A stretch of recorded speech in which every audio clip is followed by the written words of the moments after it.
18th Portland Altas workshop. Every year it seems like we've been doing this for forever, and it's still amazing just how fresh I think all the presentations appear that they're going to be.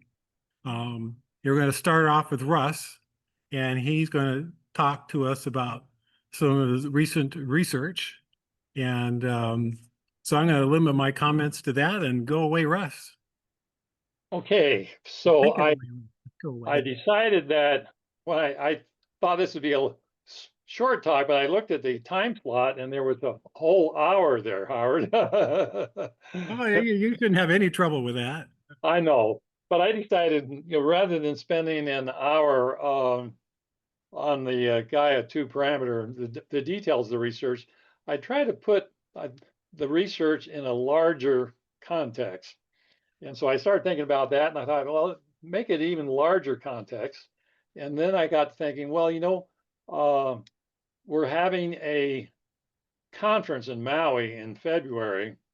It's about small telescope science, and it's about small telescopes and instruments. And, it's kind of the story of it all. And so I thought, well, this would be a chance to actually garner some ideas for the conference. And so anyway, I'll do that. And if there's still time at the end, I'll get in some details on the Gaia 2 parameter stars. So anyway, does that sound okay? Yeah, go ahead. Okay, so let me share my screen. Okay, let me get that going. Oop, sorry. That's not what I wanted to hit. So can you Okay, see here you go. my screen there? All right. It's still coming up. Okay, now we see the all the Zoom links. Okay, now we see your file folder. Okay.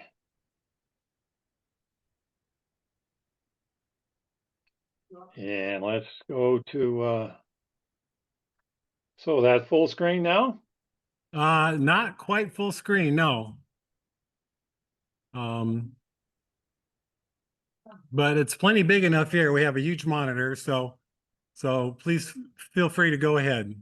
Yeah, okay. I don't know if there's any way of it's showing full screen on my screen, but Okay, then that's as big as it's going to get. okay. So the conference is going to take place on Saturday, Sunday, February 23rd, 24th in this coming year. And it's actually 2 days of talks and then 2 days of tours. So it's a 4-day conference altogether. And I wanted to give a little background. So there's been other conferences, and the Altaz initiative certainly has done a lot for small telescope research. And so these are kind of predecessor conferences. And here's some of this was at Cal Poly. And these were some of the other Altaz initiatives. Remember that was in Texas and this was in Cloudcroft, Arizona. And this was up in Canada, I think up in at University of British Columbia in Vancouver. So there's been lots of other ones. And then this was in Cal Poly, but this was a conference in Hawaii. And so, we call it Galileo's Legacy. And it was a very nice conference. At any rate, and we met in Oahu, and then after that, we went over to the Big Island, Hawaii. And Richard, are you in the audience there? Richard Berry? No. Oh, okay. He took the photograph on the left, as I recall. He managed to talk them into letting them go up, and he had a wide angle lens. And so that's the Gemini telescope. And this was a conference we had on the Big Island for the Altaz initiative. That was kind of our light bucket telescopes, and that was a lot of fun. We were working on all sorts of things, including spin cast epoxy mirrors and and we've always had fun at the Altaz Initiative with mirrors. And then this is the predecessor. So this was a Maui double star conference in 2013.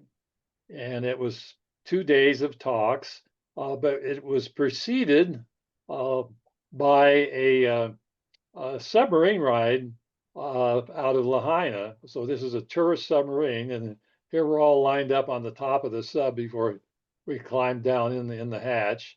And of course, sadly, but Lahaina got burnt down to the ground not too long ago. And so then we actually met at the University of Hawaii's Institute for Astronomy Maui. And our host was J.D. Armstrong. And JD is helping us again with the conference next year. And then after the conference, we had an insider's tour up on the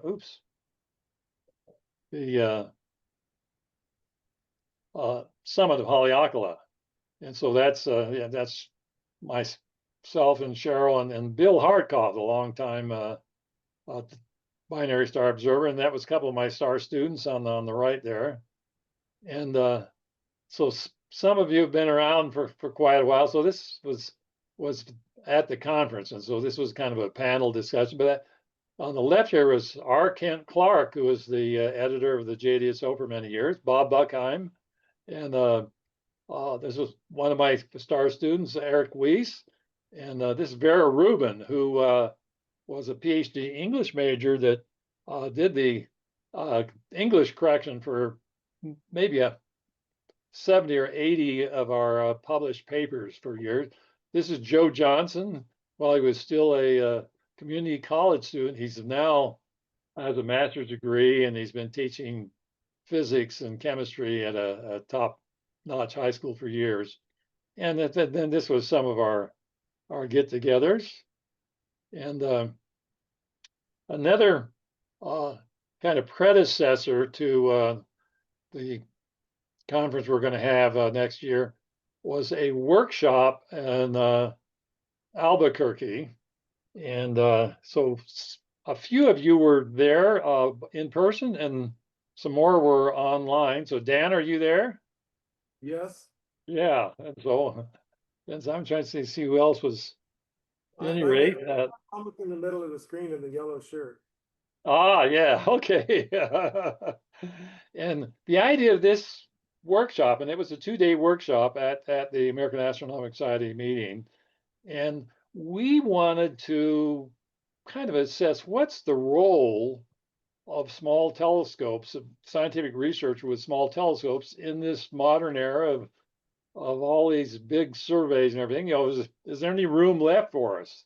Are we being squeezed out of business? Or on the other hand, are these surveys uncovering all sorts of things that need follow-up that that our small telescopes can do? And so what we did is we got together small telescopes people, and so I co-organized and co-chaired it with Brian Kloppenberg, who's the director of the AVSO, and then Rachel Freed, who's the president of the Institute for Student Astronomical Research. Then we had lots of other people like Pat Boyce, Boyce Astro, and then we had representatives from the major surveys like Gaia, Zwicky Transit Facility, Vera Rubin Observatory. A real interesting one was the Assassin, and at any rate, that kind of laid the groundwork. It didn't answer lots of questions, but it really got us thinking. And so the February going to be held on Maui, and it's going to be held at Kailua, which right the airport's there right there. So it's when you land there, it's an easy ride over there. But lots of people will want to make a vacation out of this, and so the kind of really nice luxury hotels are down on the coast here, particularly around Wailea. And anyway, very nice hotels, and there's other ones up along the coast. At any rate, and like unfortunately, Lahaina is not good anymore. And so we're going to hold it at the Maui Arts and Cultural Center, and it's right on the ocean there, and it's not far from the airport. The airport's over here a little ways. And so here's pictures. This is the center where we're going to hold the conference, and it has a really big auditorium for major theater events. So this is, you can, the stage is down here, and the big auditorium with several balconies are here, and that holds several thousand people. Our conference is going to be over in here, and it's a second story. It's called the Morgado Hall, and it's got very nice windows and a balcony, a lanai out to the ocean, and another one on the other side out to the mountains. And it's just very nice venue. And so then here's the overall agenda. So we're going to start out Friday. Is going to be informal, no host dinner. And then the first day of the conference, and I'll go over this in a little more detail, we're going to have welcomes and, the logistics overviews. And then we're going to do a little history of small telescope research, kind of from Galileo up to the present. So historical telescopes. And then we want to look at small telescopes and instruments today. What's the status? And of course, the Altaz initiative has played a very important role in this. As we know, the Cal Poly 18 led to the CDK 700 and 1000, the plane wave instruments that are all around the planet today. And we'll talk about small telescope observatories and networks.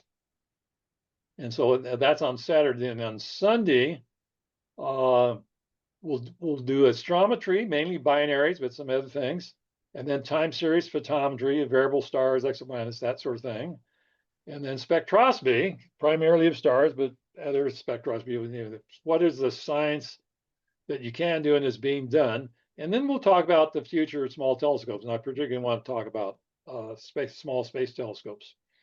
And then we'll have an insider tour of telescopes on Haleakala and Road to Hana tour. So I'll cover those. Okay, so the first session will be a welcome and an overview, and I'm hoping we get Doug Simons. He's the director of the Institute for Astronomy in Hawaii. They own at least all or part-time on essentially all the telescopes. They manage. Someone puts a telescope on one of their mountains, they demand that they get at least 20% time. And Doug did come over to our conference, our Galileo's Legacy, and gave a short talk and told us about how he started out as an amateur astronomer. And and then we'll do a history of small telescope research. So I just showed some pictures, and actually what I want to do is to get some ideas for other small telescopes. So if we can make this a little bit interactive, if we can hear people on that end, and I want by small telescope. So the definition of small telescope, of historical small telescopes, has changed. So now the 100-inch Hooker telescope at Mount Wilson, it's one of our small telescopes. Now, admittedly, it's the largest of our small telescopes, but it's no longer a large telescope. The large professional telescopes kind of start, like with the 4.3 meter Lowell Discovery Telescope, and they go up from there. And the Howard, you did a observing run on the 2.3 meter Bach telescope, is that right? Yeah, Dan was there as well. Yeah, and so so that's probably a small telescope. It's It's as big as a small school bus, but yeah, okay. So at any rate, it's changed. So kind of quickly here, what are some other, so what I wanted to do here was get some ideas from you of people we should invite to give talks. And we're going to have some invited talks where we actually go and say we want you to give an invited talk. So those will be longer. And then we'll have contributed talks, which will be shorter, but people just say, hey, I'd like to give a talk. But we think it's quite worthy. And then we'll have flash talks, which will probably just be 2 slides in 2 minutes. So anyone, they got something to say. I don't want to mess with posters like they used to.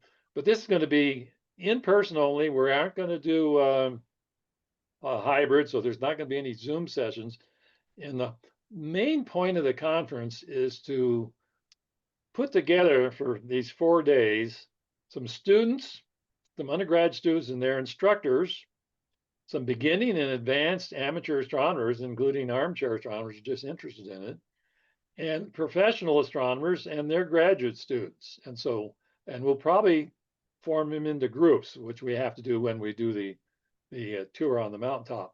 But the idea is to, get the kind of experienced amateur and professional astronomers to interact with the students. So, back in the day, so this is a little bit of a retro conference in that, in the old days when I first started going to the conference, there wasn't any internet or any of that, and we would just meet someplace. And all my early conference, I made sure there was plenty of time, long lunches, long dinners, and plenty of time at the bar. And so we kept the talk small, short, and that's what we're going to do this time. And there's going to be lots of interaction with people and meeting people. And I'm hoping that this is be a great chance for students and new amateurs to rub shoulders with the experienced old timers and just have a good time. So at any rate, so any ideas on people we ought to invite to talk about historic telescopes? And of course, I wish Peter Abrams was still with us. We would make him an invited speaker. But Howard, Dan, anyone? Oh, I'm Ideas? gonna have to give that some thought. No one off the top of my head. Okay, we'll Oh. think on it. Okay. Maybe- Well, Greg said somebody from Lowell Observatory, perhaps. Yeah, the Lowell Observatory and the 24-inch, that very historic, that lovely 24-inch refractor. Yeah. This was like a 12-inch. Oh yeah, Clyde Tombaugh's 12-inch telescope was a classic. I don't know if that's applicable to what you're trying to get at, but yeah, that would be quite a thing to see. That would, and unfortunately, Clyde could have given it a few years ago a talk, but he can't anymore. So Howard, why don't you come over and talk about your telescope? Yeah, I could have my arm twisted. Maui's a nice place. Alan Slisky, he was here last year, I think. So He's, who's that, Dan? Well, he lives in by MIT. What's the name of that state? Massachusetts. Massachusetts, and he's rebuilt a lot of old refractors. Really does a nice job. Okay, yeah. And you might move closer to the microphone. You're a little bit faint. Okay. And so that, that's historic telescopes. And then what about so let's move on here. So small telescopes and instruments today. Dan, that sat by your office there for a while, didn't it? Yeah, it's in our little observatory now, and it works. And I have a few things to do, but the priorities are overtaking all the work on that. So yeah. So what's the chance of you coming over to Maui and talking about the Cal Poly 18? Well, it'd be hard to pass that up with Samantha's always okay with going to Maui. So. Yeah. Well, and you have some other telescopes you could talk about too. And then I'm going to twist Plane Wave Instruments arm to come over and get someone from Plane Wave to talk about their telescopes. But there's other telescopes and instruments. So how about some ideas on people we should invite to talk about other telescopes and instruments?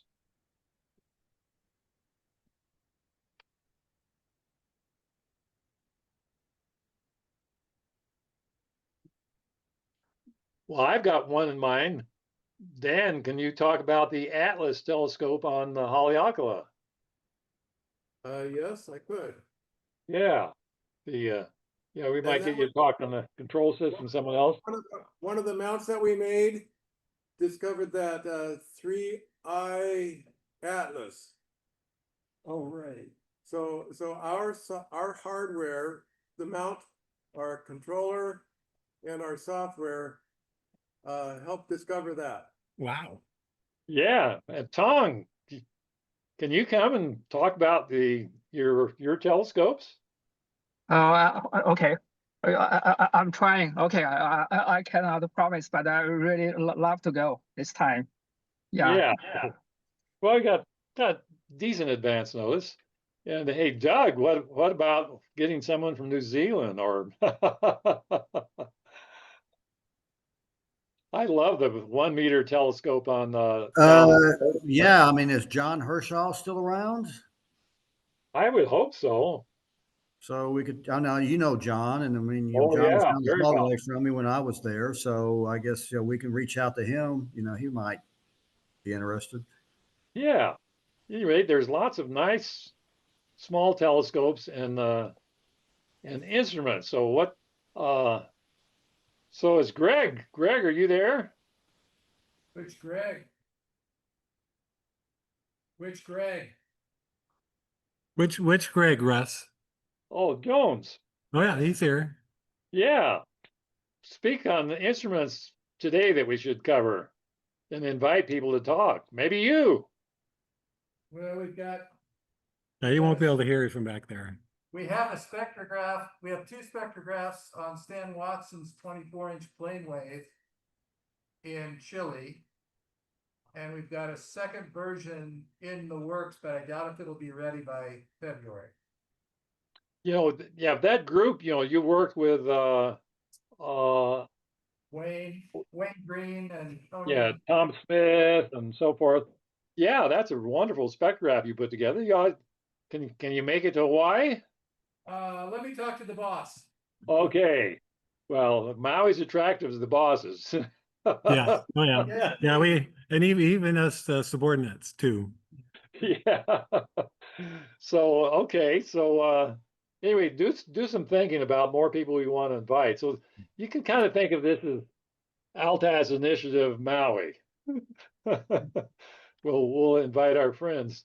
So then, there's small telescope observatories, networks, arrays, and so right. So I put up, this was, the Fairborn Observatory, 10 years on Mount Hopkins.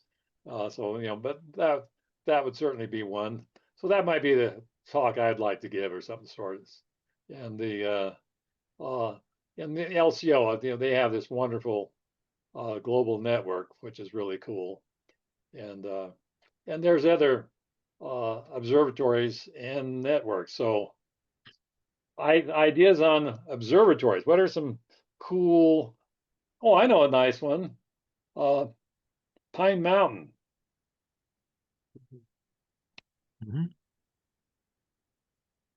I think they have a plane wave there now. Oh, they do. Oh, Yeah. Wow. yeah. Pretty nice. So evidently, Well, Pine Mountain has a plane wave telescope now. I think it's wow, 700. moving up. Mm. But what are some other really nifty observatories that might be really nice to have presentations on? Obstec Obstec in Chile. in Chile. Yeah, yes, absolutely. Yeah, and we need to have someone from Chile come. We want to make this very international if we can. And there's some interesting array observatories in Israel, right?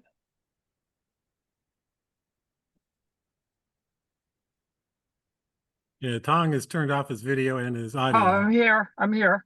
Oh, there he Yeah. is. There's some interesting array observatories with multiple. I think it didn't continue. I'm not sure what's the current status. They started the very promising start, but I'm not sure what's the current state.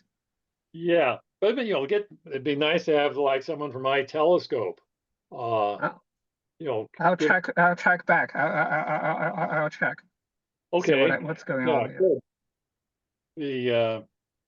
So then so that was kind of rounded out the Saturday. So then, and we aren't going to start till 9 in the morning. I want people to have plenty of time for breakfast, and we're planning on having 2 hours for lunch. So there's going to be plenty of time, and the long dinners over lots of time for interaction, short talks, but lots of them.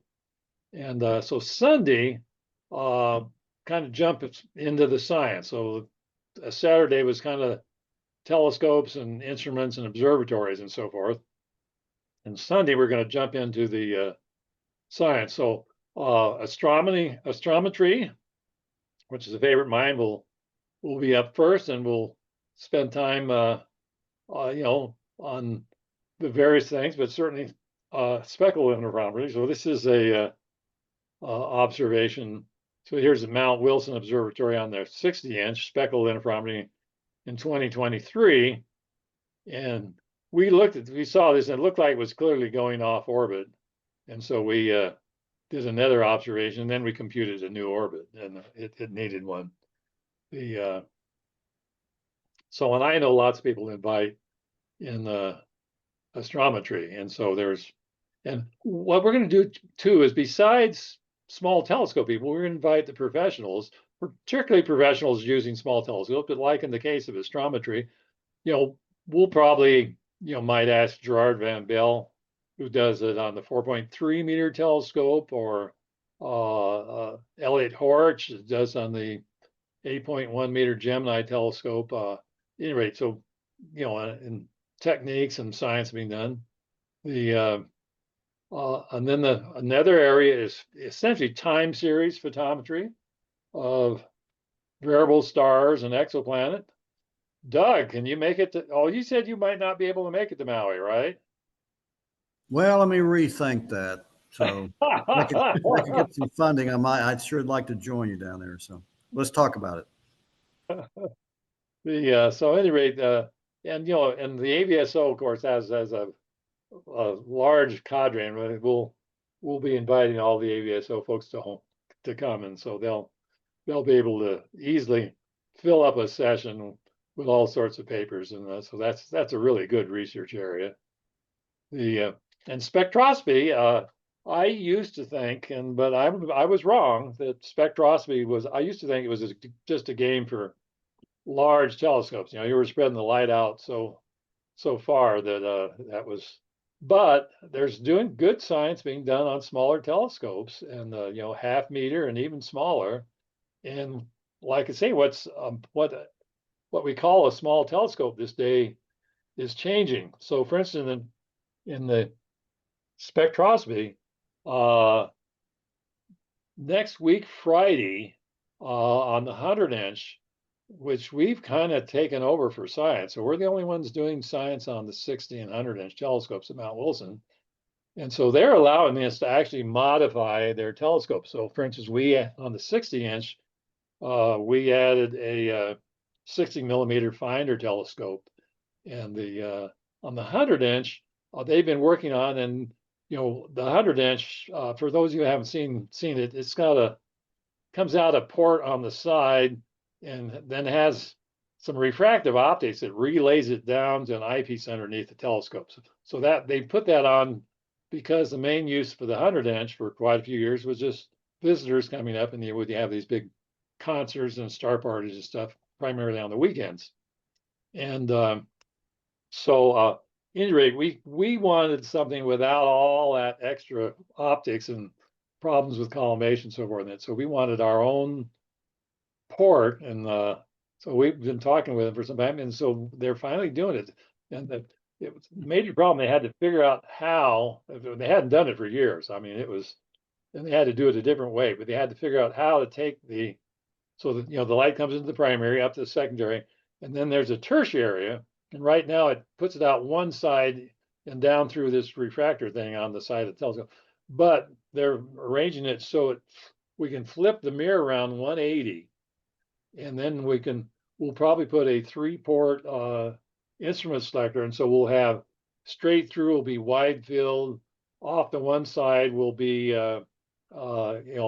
magnified, and for a speckle interferometry, and out the other side to a spectrograph. And so any rate, we'll be doing radio velocities and other stuff on the 100-inch on Mount Wilson. And like I say, it's a small telescope and the one we got access to. And but at any rate, so I'd be interested in ideas. And again, like Greg, I'm sure you and the others doing spectroscopy, they've run across. So, I for instance, there's Richard Gray, right, at Appalachian State. That would be a good invite. Chris Corbally from the Vatican Observatory literally wrote the book on, yeah, Well, here it is. hey, Russ, Bob Buckheim does basically all his work in spectroscophy now in his small telescope. That's right. He and I don't think he would be, and his wife would like to go to it. But there's Chris Corbally's book on is that read forward or backwards? That's forward. Yeah, Yeah, we can it's read correct. That's Yeah. correct. Okay. Yeah. Anyway, and Chris has been to conferences that I organized before too. So anyway, I think, and finally, I want to talk about the future of small telescopes.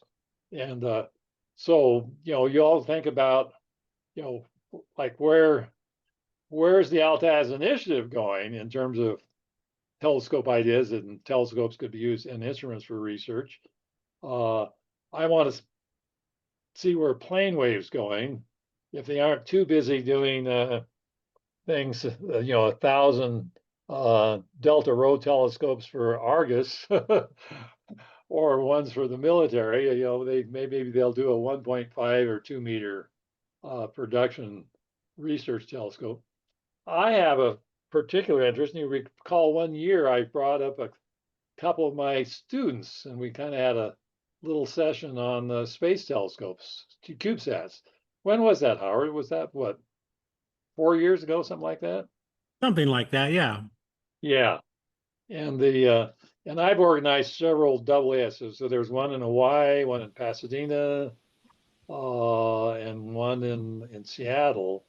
I think there's at least 3 AAS workshops and one at Cal Poly. At any rate, on small space telescopes, kind of trying to push it to go. And I think, thanks a lot to SpaceX and their reusable boosters, that we're getting there. And there is talk of production 1 meter space telescopes and some CubeSat production telescopes. So I'm kind of hoping we'll do that.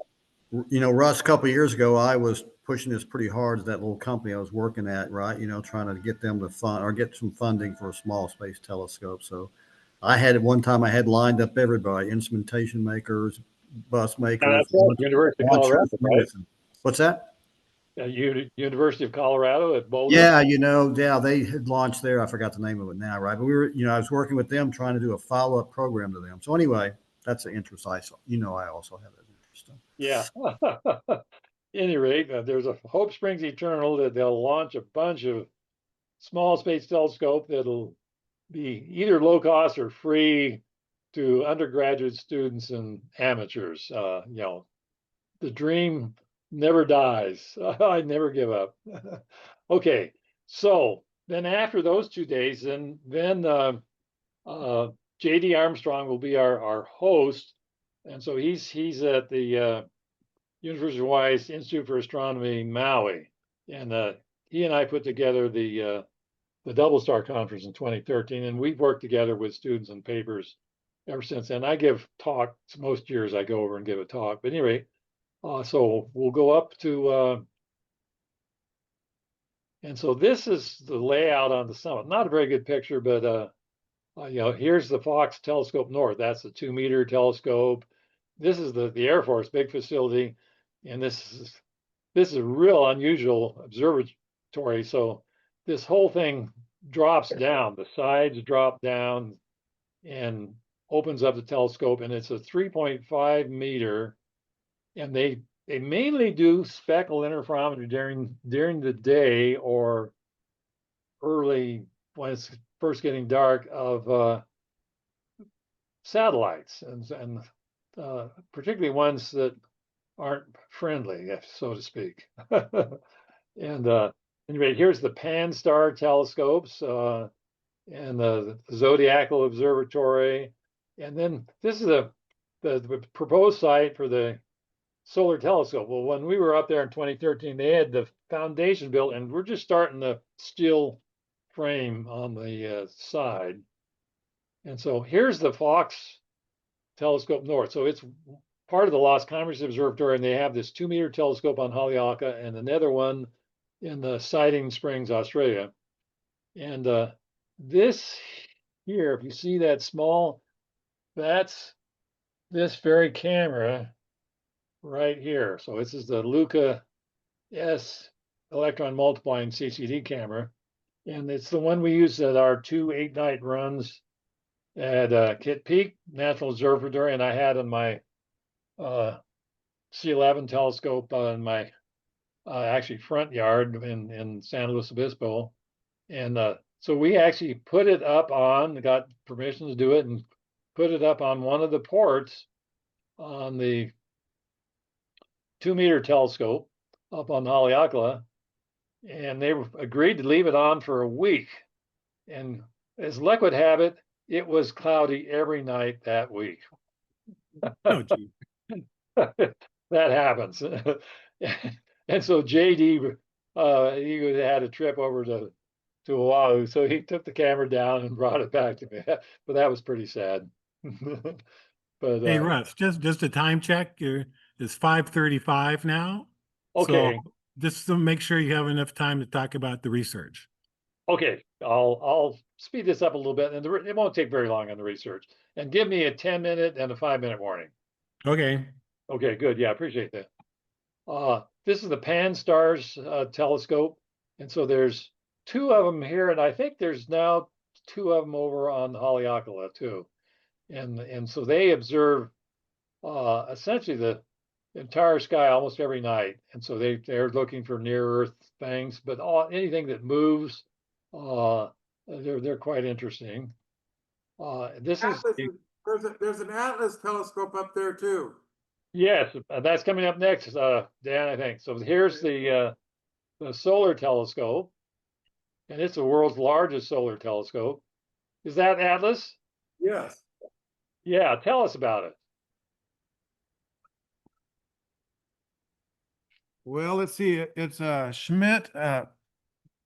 It's a variation of a Schmidt telescope, so it has a really wide field of view. The camera is a custom camera in it, and I think they have a 7-degree field of view. It's a 28-inch mirror, so but with a Schmidt, I think the effective aperture is smaller.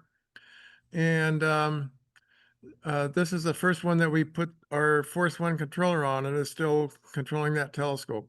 And it's doing all kinds of discoveries. 7-degree field of view. They do the whole sky every night, and then they compare nights, and they find a lot of stuff. Is there a southern version of this, Dan? Yes, this one we did not make that mount, but there's one in SAAO in South Africa, and then there's one in Chile. And we never even went there. We shipped them the mounts and they put it all in and got it going. It was during COVID, so we weren't really willing to fly, but they got it working. So Yeah, very good. Major program. So this is a satellite Ranger tracking thing for NASA, and this is the zodiacal light one that they use for lots of things. So that's going to be the 3rd day, and then the 4th day. And I've found that tours after conferences really are good in getting people to bond. And so the road to Hana. So essentially, so here's it'll start out in in Kaula, and it's a very twisty road. This doesn't do justice to how twisty and turny this road is. And so here's Hana out on the east end, and then we'll come back around the south side and come up actually past the Institute for Astronomy here and back to Kaula. And any rate, there's a little bit of the road, and lots of nice places to stop along. And it's just very, very scenic. Okay.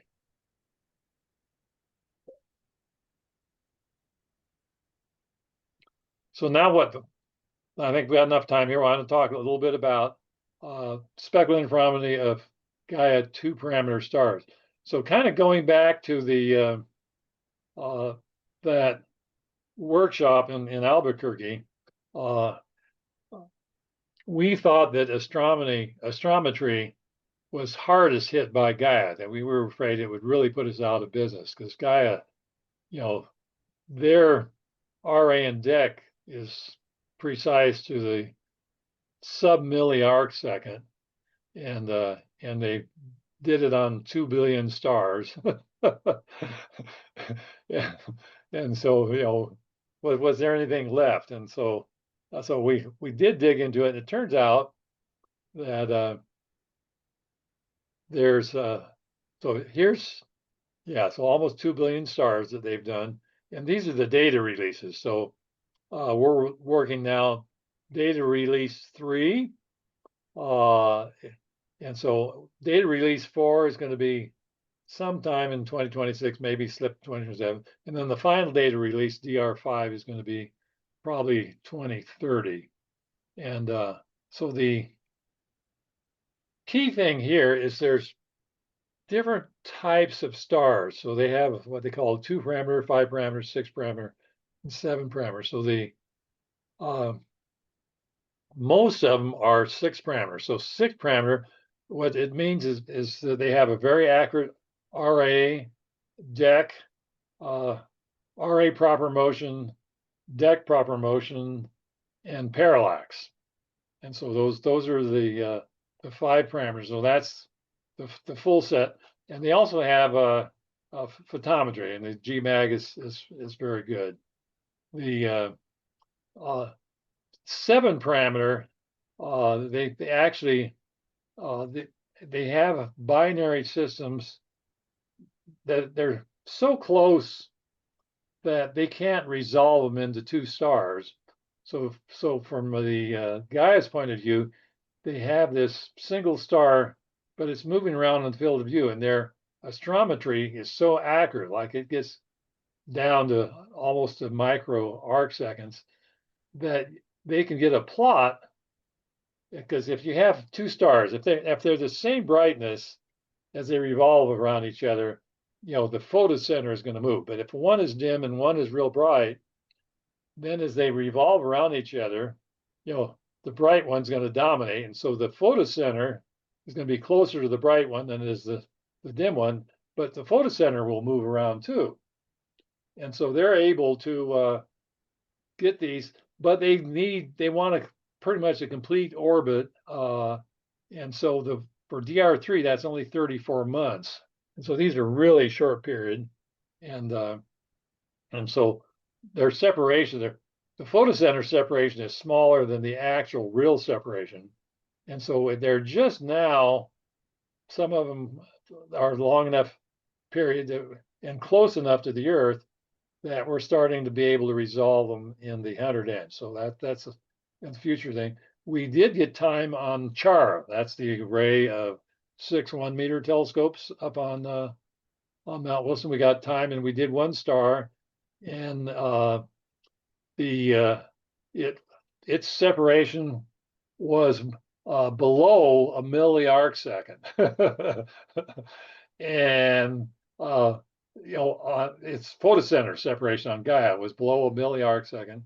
We observed it on Chara and found that the separation was 8 milli-arc seconds, and we were actually able to get the diameter of the primary and secondary star too. So that was really kind of cool. So anyway, so that's these ones. The 6-parameter I'm not going to worry about, but the 2-parameter, they're very interesting. And they're called 2-parameter because they only have RA and DEC. And the reason they only have RA and DEC is quite often there's something that's confusing the system. So they have RA and DEC, but they don't even have an accurate RA and DEC. This for not least accurate for Gaia. And they kind of average a bunch of them and come up with, for us, what's a pretty good RA and DEC. But they don't know the radial velocities. They don't know the parallax. They don't know how far away they are. And what's even worse, or at least as bad, is they the red and blue photometry. So they have a G magnet that goes across the whole band, and then they have half of the band for blue and half of the band for red. And the resolution of the spatial resolution on these photometers is very, very low. And so anytime you get separations below, starting about 2 arc seconds and really kicking in at 1.2 arc seconds, what they blend the photometry from the two, and they're actually the same. So you can have 2 different stars that are in there. Gaia gets confused, doesn't know whether it's 2 stars, and the photometry on the two, it's the same thing for both stars. So anyway, there's these 2 parameter stars that, and this surprised us, that Gaia gets confused and had a terrible problem with them, but on a 60-inch or 100-inch telescope on Mount Wilson, we could square it away. And so that was our, our opening, where Gaia wasn't doing everything. There's things we could do that Gaia couldn't do. And so we started observing, and there were some Gaia parameters. One was called the fractional multi-peak. And this guy didn't know for sure there were 2 stars, but it would look at the scans. So with the scans, and it looked like they'd have a couple humps in the scan because the guy just keeps continuously scanning the sky. And so a very helpful guy on this was Kareem El Badri. And so I've been corresponding with him since he was a graduate student at Berkeley. After he got graduated, he went back to the Harvard Smithsonian Center for Astrophysics for a couple of years, and now he's out at Cal Tech as a junior staff there. And he just last week got the MacArthur Genius Award. But anyway, he took a really good look at the potential Gaia binaries, potential binaries, and came up with a catalog with 1 million binaries or likely binaries. So we're looking at some of those. Andre Togovinen down in Chile. So he gets a couple nights a month on the SOAR 4.1 meter telescope, and he used for years this same camera. That's where I got the idea to get this camera. So you imagine this little camera on that big telescope. But anyway, he's probably the #1 Speckle interferometry binary star observer on the planet, period. He's just excellent work.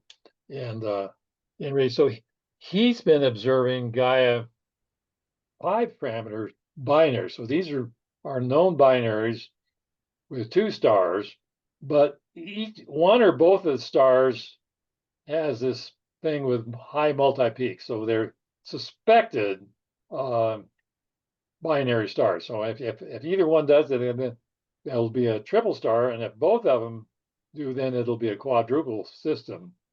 And so so he's been observing this with about a 40% discovery rate from Chile, and but he can only go up to +20 dec north. So he asked us, could we observe north at +20 dec? And so that we've been doing that on the 100-inch telescope, and we're probably going to be doing it on the 60-inch telescope. And then on Gaia 2 parameter stars, so this crew, so Madan, he's chairman of the astronomy department at Georgia State University, and they're kind of the premier astrometry folks, at least in the U.S. And I mean, that's Lapine. Madan's up at Vanderbilt University, and Zach Hartman is worked directly with us. So he's a postdoc now. He was at the Gemini, and he's at NASA Ames now.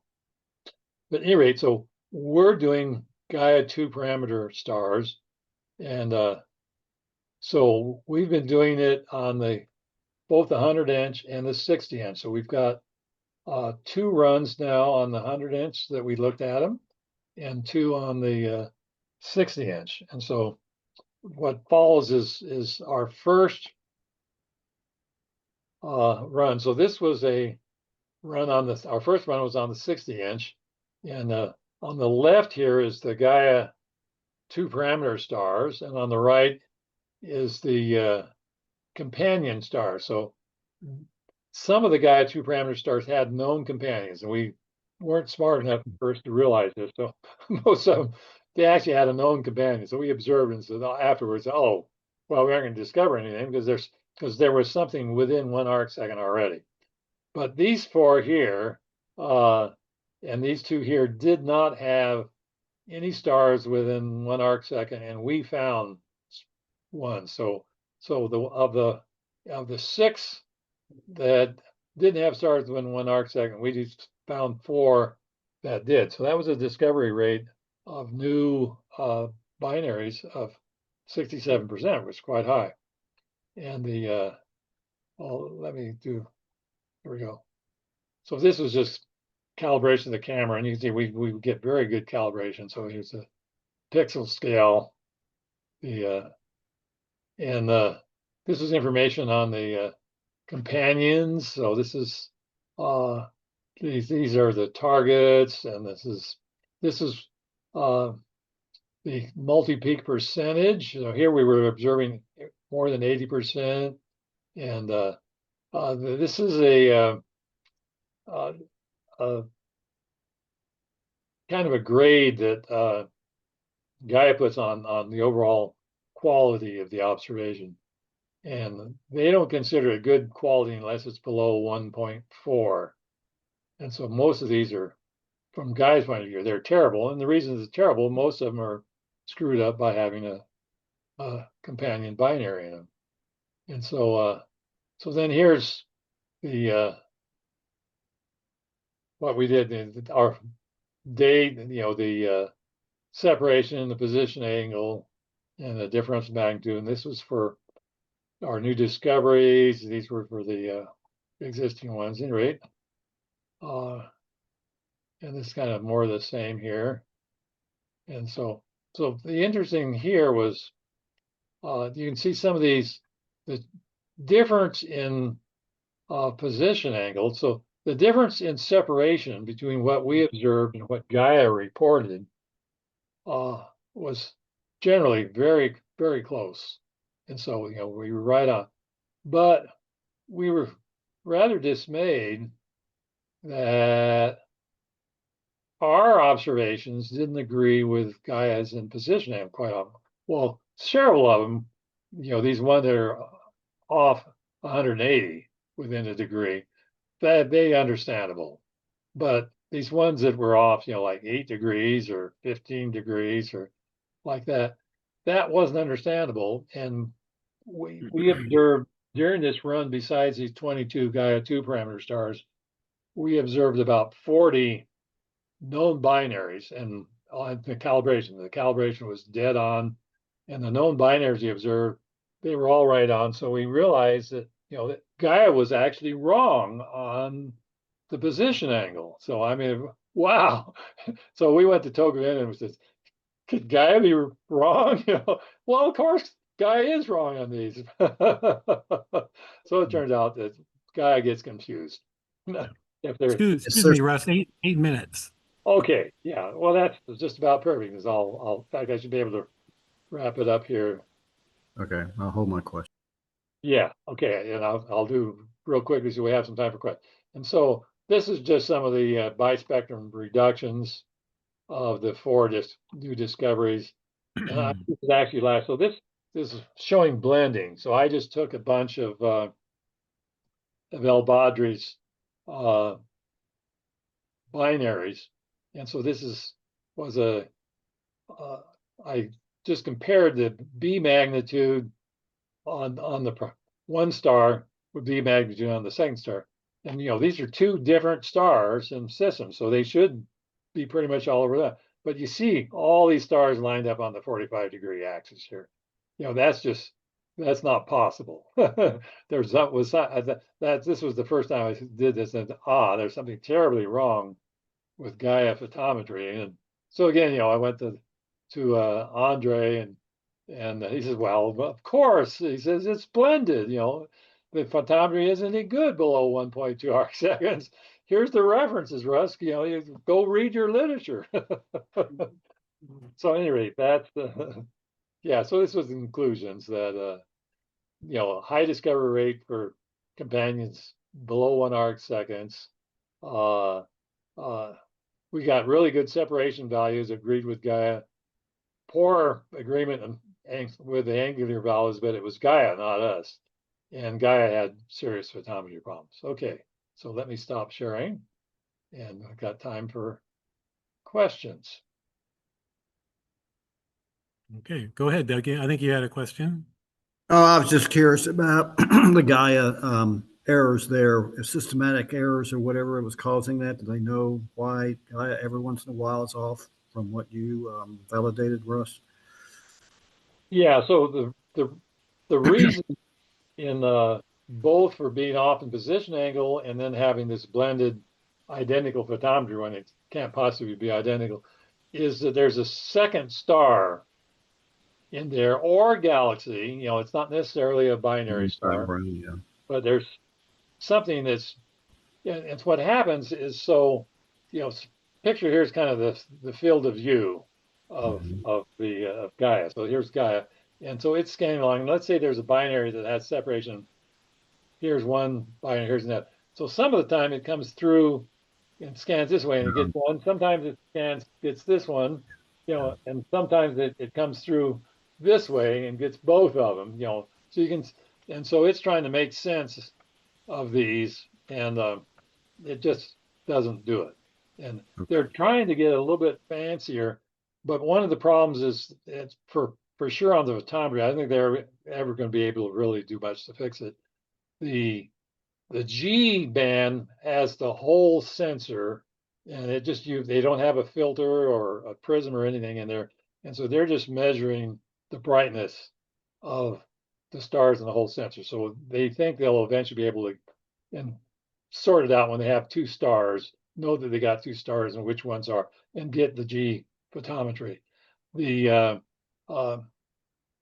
the blue and the red, what they do is they steal a little bit of light off the end of the array. They have the big array, and then they have two things that's just 2 pixels wide for the blue and 2 pixels wide for the red.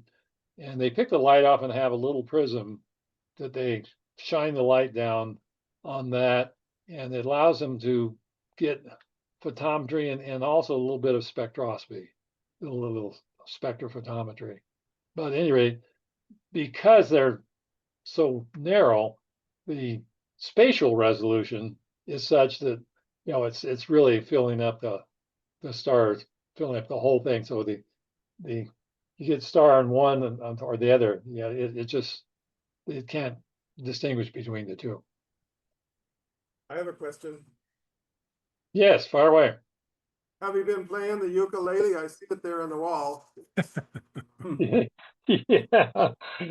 Yeah, bring your ukulele. There's 2 up there. You can see there's a tenor ukulele and a regular soprano ukulele. Yes, bring your ukuleles, guitars, and so forth. And after maybe the 3rd drink, right at the bar session, we'll really get going. Yeah, I don't think Dan needs that much encouragement. Well, I hope you are all invited, and I'm going to lean on you to help me get some invited speakers and come over, and we'll have a good time, kind of out as Maui. Yeah, could you remind us of the dates again? Yes, so it's well, let me just tell you what it is, rather than look it up. Okay, the main conference is the 21st and 22nd of February, which is a Saturday and a Sunday. We'll have a dinner on Friday the 20th. The Haleakala is going to be on the 23rd, and the road to Maui is going to be on the 24th.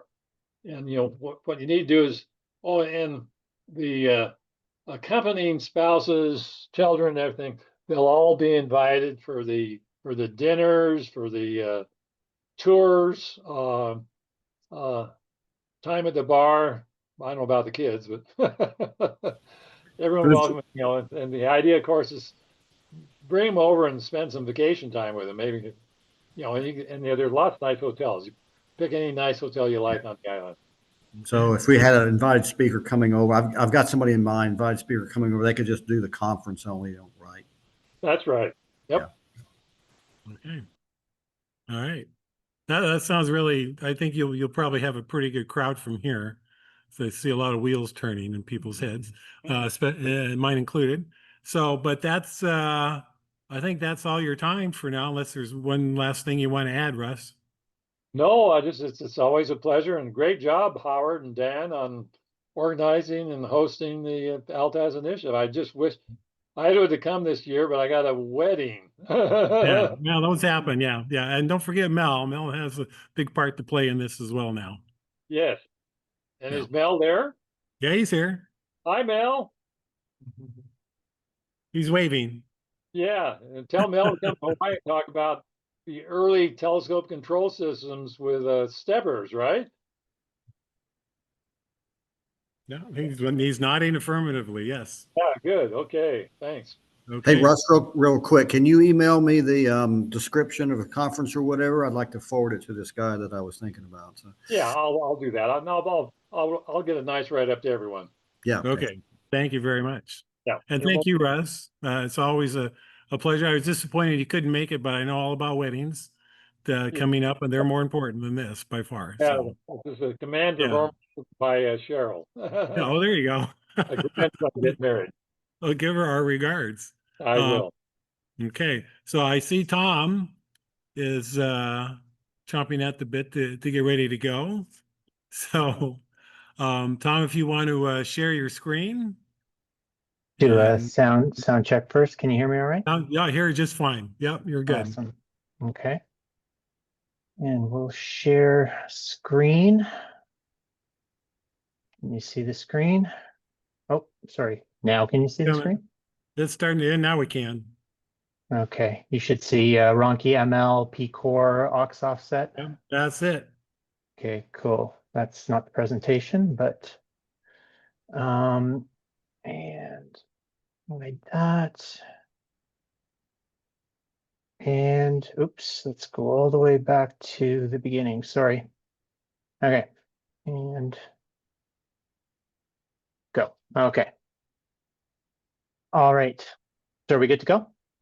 Yeah, looks good. You're all set. Okay. So what I'd like to thank you for allowing me to present here. I know I'm standing in the way of delicious barbecue. So I'll stick to my time here. But what I wanted to do was talk to you about a project that I was working on, that I have been working on, in using AI to help in the telescope mirror making endeavor. And the subtitle here is an AI taught me how to train an AI, because it was an interestingly recursive process for for getting this this project off the ground. So so why am I talking about this? Well, I mean, as many of us know here, mirror making is traditionally a very analog and hands-on process. But having said that, AI tools, and I've been, in my professional work, I do a lot of work with AI now. AI tools are making surprising, almost shocking inroads into all sorts of different areas. And so this is just kind of, a little personal story of how I'm using AI to, to potentially help the mirror making process for myself and others. Now, just as kind of a level set, in terms of, what I mean by AI briefly. I mean, AI has been around, for as long as computers have been around. There's the famous Turing test for, for measuring, whether or not, you can detect that you're talking to a computer. The 80s, was big in terms of expert systems. But really, when we're talking about AI now, it's really about the last 2+ years where generative AI based using large language models, things like ChatGPT or Gemini have just kind of really exploded onto the scene and totally changed the game for what AI is actually capable of. And beyond these Gen AI things that are text-based, like that you probably are familiar with, there's also multimodal AIs. So AIs can now see as well as read and write and draw and drive and talk and all sorts of different things. So AI is, without being too hyperbolic, it's literally going to be changing, everything that we do and how we do it. So how can AI help in the process of telescope making? Well, I mean, at its most basic, you can use AI as an expert resource. You can have it replace hours of forum searching and manual digging around for information. Many people will go to a Chat GPT before they go to Google now, because of the type of information that gets surfaced and the ease with which it gets surfaced. But beyond just doing the searching and the manual digging, it also synthesizes data. It helps clarify obscure concepts. And, if we're talking about ATM in particular, or mirror making, obscure concepts from ATM books and guides, and you can have it kind of give you, a good description of, whatever, might be confusing to you, as an example, what's the relationship between focal length, field of view, and exit pupil? You ask that question and bam, you'll get the answer in a very, very thoughtful way. That's really quite incredible. And then beyond that synthesis of data, you can also have it teach you things. You can have it teach you how to use ATM tools more effectively. For example, a lot of my ATM work is now based in 3D printing. And I'm forever learning new things about how to model in Autodesk Fusion. And so as an example, I didn't know how to create non-standard threads in Fusion. You ask AI the question, and it will give you a step-by-step. Here's how to create your obscure thread and model it in Fusion. So it can be an expert resource that's kind of over your shoulder and always available to answer anything. Now, just to do another level set, and I'm sure the vast majority of the people on this call, are familiar with this, but I just to make sure, the Ronchi test is what many of us use as a simple optical test for figuring out whether your mirror is perfect or not, or how imperfect it is. And and the cool thing about it is that it produces very recognizable line patterns, depending on where you are in the figuring process for your mirror. And these Ronchi-grams, they can be interpreted by eye, and certainly experts can detect some of the more subtle differences in Ronchi-grams. But at some point, you get to the stage where the details are indeed very, very subtle, and very few experts can kind of figure out what what is being represented by that Ronchi-gram. Now, Mel Bartels, he's got an excellent analysis tool for measuring how perfect your mirror is based on these Ronchi-grams and identifying, what the biggest defect is. But sometimes those two can be somewhat ambiguous, and most of us are, often left scratching our heads thinking, what do we do next?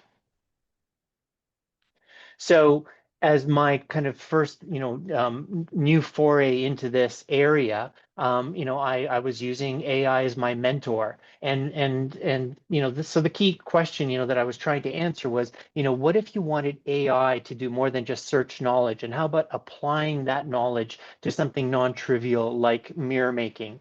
So what I wanted to do was I wanted to train an AI to look at a Ronchi test image and tell me what was wrong with it.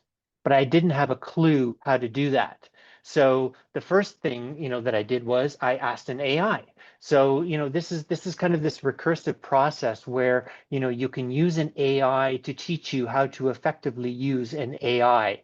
And not only can you use an AI to help you teach that particular AI, but you can also play different AIs off of each other and use the output of one AI to feed another AI, because the different AIs are often they excel at different things. And so, depending on what you're trying to do, you may rely on one AI to help you, craft prompts for this other AI.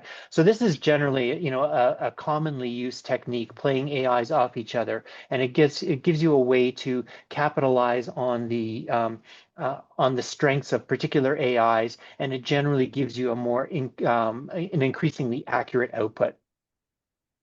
So here's an example of how I asked AI to help itself. The prompt on the very far left is what I started with. I basically said I wanted to train an LLM to do the Ronchi analysis, and I gave it a bunch of parameters and context for what I wanted it to do. And then I said, okay, so, this is what I want to do. Help me craft a more precise instruction for you to use to work through this problem. And of course, the first thing it does is it pats you on the back and says, awesome project, let's turn your idea into working spec, blah, blah. So there's a lot of feel good stuff that, things like OpenAI and ChatGPT kind of throw at you. But once you get past that, you get to the useful stuff. And what's presented on the right-hand side of this screen is the final version of the prompt that I then used to feed back into GPT-5 in this case, to have it actually get me on the way to solving the problem. And this was an iterative process. It gave me a prompt, and then I said, okay, well, this isn't quite right. This isn't quite right. Let's fine tune it. And so it was an iterative process to fine tune the prompt. And this is a process that's called prompt chaining, where you use the output of a prompt to kind of give you the next prompt and kind of refine your answers and whatnot. And so ultimately, I got this very long prompt that I then fed into the AI again to get me going. And so the answer that it came out with, so basically, it was a very long process, but ultimately it boils down to these, three fundamental steps. What you need to do if you want to solve a problem like this is, first you need to generate a large set of image examples that show perfect and imperfect, or on their way to being perfect, mirrors. And then what you do is you annotate those images with key parameters, which are going to be the knobs that you can twist to kind of go from one image to another. And those key parameters will do things, like focal ratio and, and parabolic correction, but also, to identify, different zonal defects. And the idea is that if you feed it enough images and parameterize it and annotate it sufficiently, then you can train a multimodal LLM to understand these image patterns and their annotations, so that you could then feed a live image to it and say, what's wrong with this mirror? Back when I was talking about the AIs, I just used a term that I had on a different slide, but I didn't actually vocalize it: multimodal LLM. And that is basically expressing the fact that these large language models don't just necessarily understand language; they also understand images and videos and sound and whatnot. And so it's these different modes that you can feed into an LLM to basically train it. And so again, the idea here is that we would train it with a set of images and the annotations that describe those images, and then it would then hopefully learn from those, so that when you gave it a different image, it would then be able to do the appropriate pattern matching and tell you what's wrong. So where is my mouse? There's my mouse. And that first step was generating the images, and even that was AI assisted in this particular project. So where I started from was the Ronchi image generator that's written in JavaScript that Mel has on his Ronchi calculator page. And the first thing that I did was I had AI convert that JavaScript into .NET code that I could then run in a command line tool to basically generate an arbitrary image for a given set of parameters. Then using a technique that's called vibe coding, which is basically inside of your development environment, you ask the AI, okay, we've got this, now add this feature, now add this feature, and you kind of incrementally build up your program that way. Basically, I ended up having it develop a command line tool that allowed me to, just loop over a bunch of parameters and generate thousands of images and their appropriate annotations. So it's very easy. It's trivially easy to then figure out what your mirror space is. What focal ratios you want to cover, what offsets from the radius of curvature, how many defects you want to encode in there, and just barf out a whole bunch of images and the annotations that go along with them to then become the training data for your AI.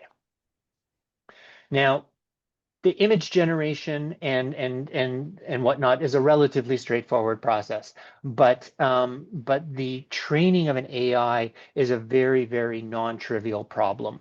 And and this is kind of a play on Arthur C. Clarke's quote about sufficiently advanced science, is indistinguishable from magic. Well, a sufficiently advanced AI is indistinguishable from a very patient expert, and patience is really the key here. Because, as I say, once I had this training data, using it to train the AI is a very, very difficult and non-trivial problem. But again, GPT-5 was very patient and described exactly what the process was, including generating all of the code that was necessary to both train the AI and then validate the training and then ultimately use it as an inference engine to then feed it arbitrary images and give you the answer. Now, it did all of that work, but it certainly didn't work from day one. And so it was also very patient in terms of debugging the entire process. There's an expression called convergence, where as you're training the model, it measures kind of, there are different metrics that you can output to indicate how quickly and how well it's learning. And when it's converging, then you know that the model is actually learning important information. And the idea is that you get these convergence deltas down to near zero. And there was a long period of time where the model simply wasn't converging, and so it was just trying everything it was trying everything to figure out exactly how to get these models to converge. And and eventually we got it to converge to the point where it was actually able to learn from these images and then use that learning to infer the right answers for for an arbitrary image that it hadn't seen before. Very, very patient. So the status of this project, I'd like to say that the project is done, but it's not. Model generation and training AIs can cost an awful lot of money. And this is why you'll read, news items, where OpenAI, is raising money in chunks of hundreds of billions of dollars. It costs a tremendous amount of money to generate these really huge models. And so my approach has been to work on a small number of images, like in the hundreds, just to keep costs down, and also to allow me to do the training locally. So, you get to the point where, it takes a tremendous amount of CPU resources to train these models, which is why, you've got NVIDIA selling, gajillions of dollars worth of GPUs, but in a smaller training set, you can do the training locally, which is really quite amazing. And so that allows me to kind of validate the whole training pipeline and prove the concept. And then, once I've got the concept proved out, then I can push the whole training exercise up into the cloud, on Google servers, for example. And, for tens of dollars, I can train much, much larger models. And that's ultimately the goal that I want to achieve. And then the really cool thing is that once the model is trained, you end up with what are called weights, which are basically the knowledge that it has learned. And these weights are all you need to basically run the inference step. And you can download those, like, the size of the weights, is going to be in like tens of megabytes, so not a lot of data. And once you've got all of these weights, then it's very, very easy to run that locally, or you could just host it somewhere. And frankly, you know, one of the things that I've got in the back of my head is that once I've got this thing trained up, this could actually be just, you know, an add-on to Mel's Ronchi calculator page to basically have a button, you know, that says, you know, so you've got the image that's uploaded and Mel's tool does all the analysis and whatnot, but you could also have a button that says, you know, what do I do next? And you know, and then the AI could potentially, you know, barf back an answer for you. So that's kind of the goal here. And, you know, and as I say, I'm not there yet, you know, but I do have a model that's converged and trained and actually works. So I'm going to just stop the presentation for a moment and give you a short little demo. You can see here on this screen, you know, the convergence. So all of these offset MAEs, those are the errors. And so, you know, when you've got errors of 0.2, 0.3, that's essentially just like not converging at all. But you can see as it goes through the different iterations, the MAEs get smaller and smaller and smaller. And this had a run of 80 epochs. They call them epochs, which is like an iteration of the training. And so at the 80th epoch, you know, my MAEs were down to like 0.001. So it was, you know, successfully learning. So let me just stop the presentation briefly here and let's go to code. And so, you know, it generated, so one of the things that GPT-5 did was it generated an entire project for me that included all the Python code, as well as markdown files that gave, you know, readmes and the steps for how to actually do all of this stuff. So not only does it generate code for you, but it generates documentation along the way. And as you're changing your stuff, you can tell it, oh, by the way, update all of the documentation, and blam, it just updates all the documentation. So this is the README, you know, that it's generating, you know, for all of the different steps and how it's doing all of the things that it's doing. Over here, you can see in this folder called images. By the way, is my screen size big enough? Can you read the writing on there? Yeah, you're good. Yeah.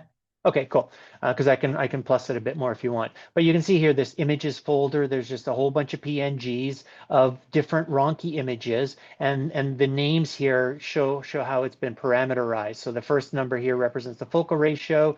The next number represents the offset from radius of curvature, and this third number represents the parabolic correction. So right now, that's all my training is doing, is just determining the degree of correction of a mirror. The next step will be to add the actual zonal defects, which again, you know, big thumbs up to Mel's calculator, right? Because all of this stuff is done in his code.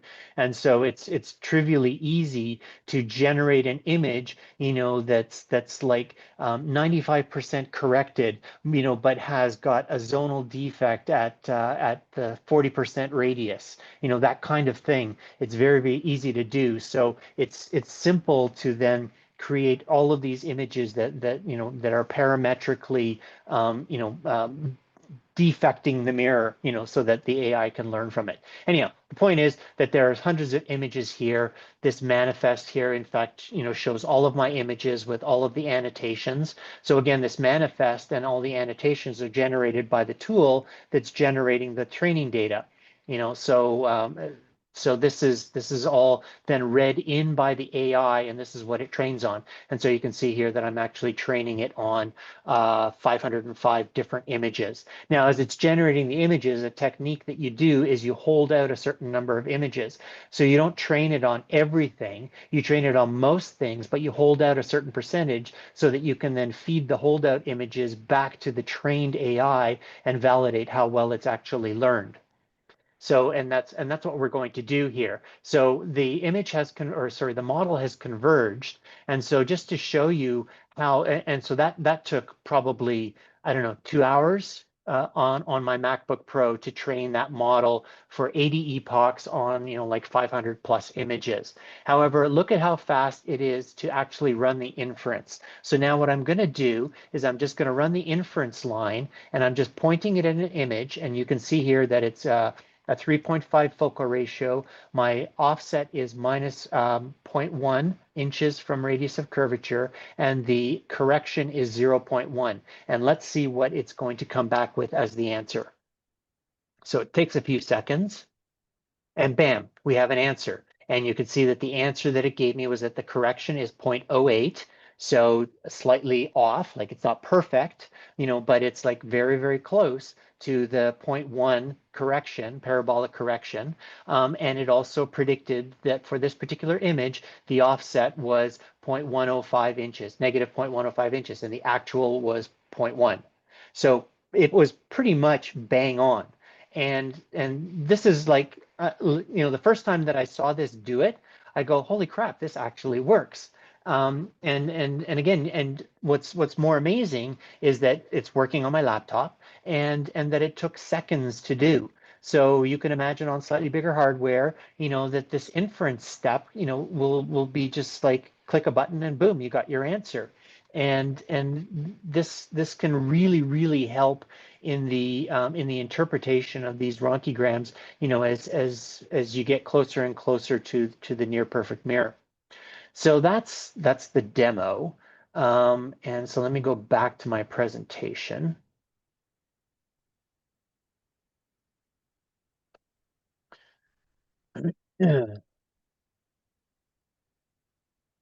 Now, another cool use of AI is to create presentations. This entire presentation was created or assisted by AI. I had the idea to do this talk a little while ago, and I had to do a bunch of errands. And then while I was driving around in my car, I was having an interactive conversation with GPT-5. I'd mentioned the multimodal before. GPT-5 or ChatGPT, you don't need to just type in your prompts. You can talk to it, and it can talk back to you, and it has very appealing voices. And so basically, while I was doing my errands, I had an interactive conversation that allowed me to kind of help build this presentation, from an outline, and then ultimately, when I was happy with what we had put together, I said, okay, now export this as a PowerPoint. And by the time I got back home and, got to my desk, the PowerPoint was there. I downloaded it, and then I, put it into Keynote, which is what I'm using here. But, the point is that I had a ready-made presentation that I just needed to polish.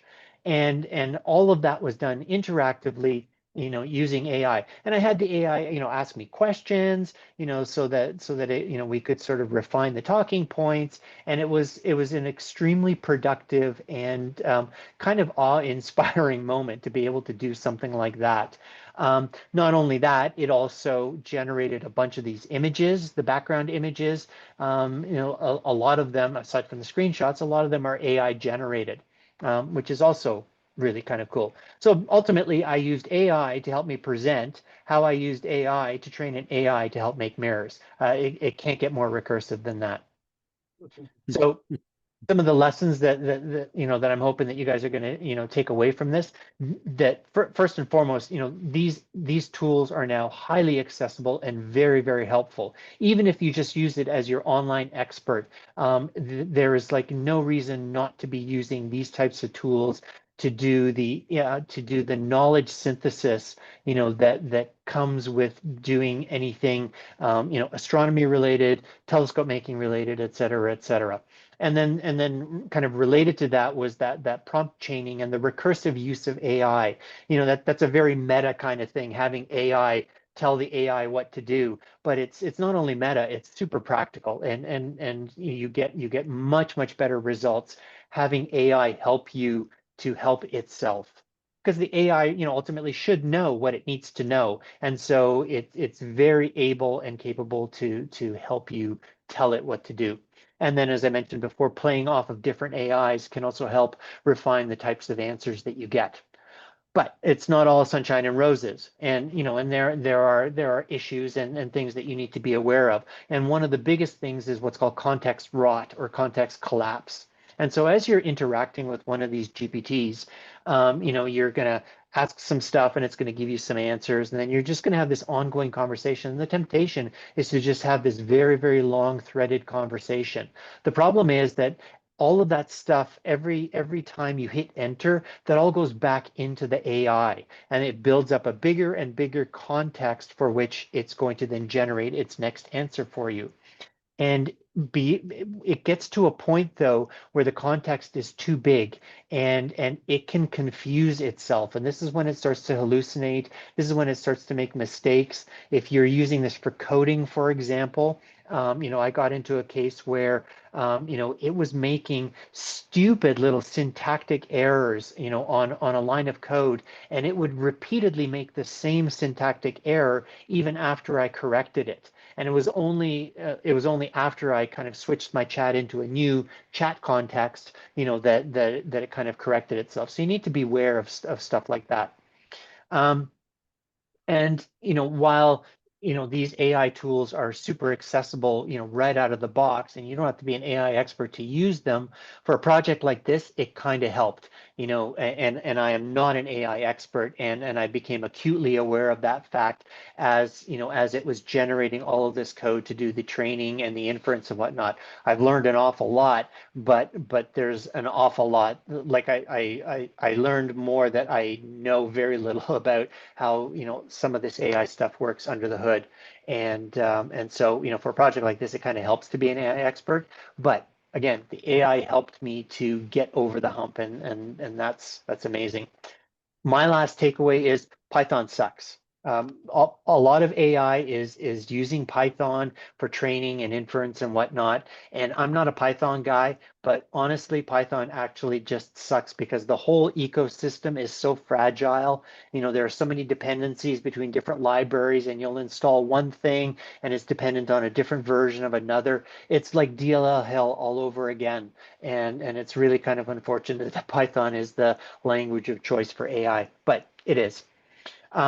So those are those lessons. I've got a few links here, and the main link here is the, well, actually, I should have started with this link here, which is Mel's awesome Ronchi calculator, without which I wouldn't have been able to get this off the ground. But this other link here is to my repo for this particular project, where you can kind of download if you want to try it yourself. As I say, the project is not done yet, so this is still, going to be iteratively improved. But if you're interested in seeing a little bit more about how it works, go to that GitHub repo. And 9:29, look at that. We have 35 seconds for questions before your barbecue.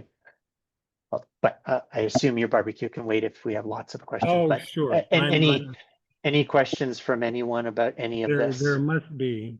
Yeah, Tom, this is Akash. Excellent presentation.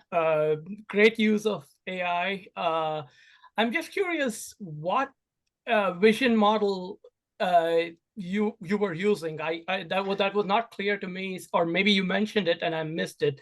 No, I didn't mention it, and I've been meaning to look at it. So I took several runs at this project. I started this project about 6 or 7 months ago, and I was using DeepSeek at the time, and I was having it trying to do all of the work in Google Colab.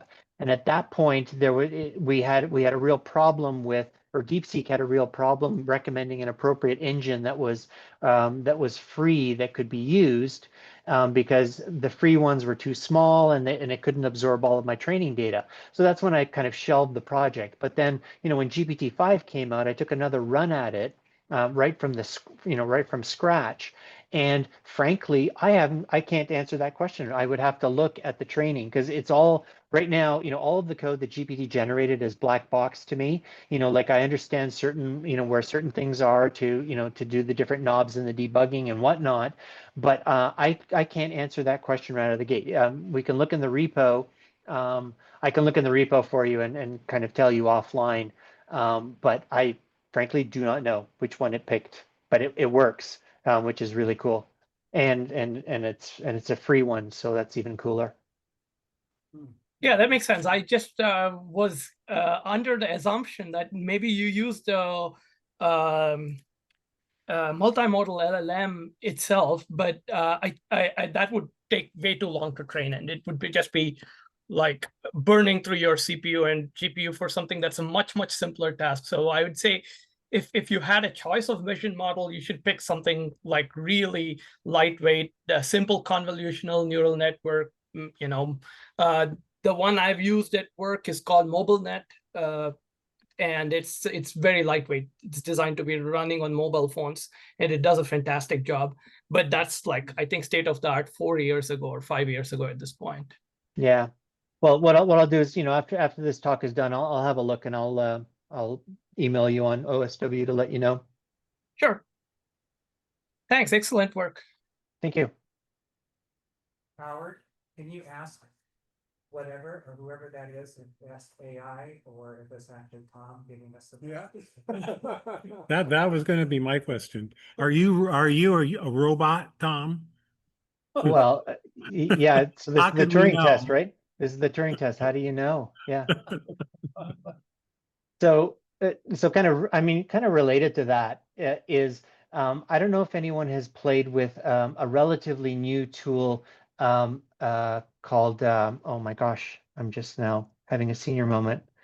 That's it, he's real. Notebook LM, Notebook LM, which is built, which is offered for free by Google, and it's basically a place where you can do research, and what you do is you feed it a bunch of sources, and those sources can be everything from websites, PDFs, to YouTube videos, to you name it, like a ton of stuff, and then you could have it synthesize all the data. You can interact with it and ask questions and whatnot. But one of the coolest things that it has is a button that says create a podcast. And what it will do is it will synthesize the information and create an audio podcast of the information that it's synthesizing. It can have multiple voices, and they're having like conversations discussing this topic as though it were a podcast. And it's just like absolutely phenomenal, the things that it can do. And and you wouldn't know that it was entirely AI generated, but I can assure you that I am not AI generated. Yeah, we believe you. Some of you have seen me. Yes. Oh my gosh. Okay, I think we're all flabbergasted right now. Any questions? No? No? Hey, Tom. How about yeah, go Flabbergasted in ahead. a good way, I hope. Thank you for the wonderful presentation. This was really interesting to look at. I just had a couple of additional questions, and I know that we're already over time, so if it would be better to talk offline, that would also be fine. No, go ahead. Keep going. But one of the questions that I had was with respect to the way that you were evaluating your method.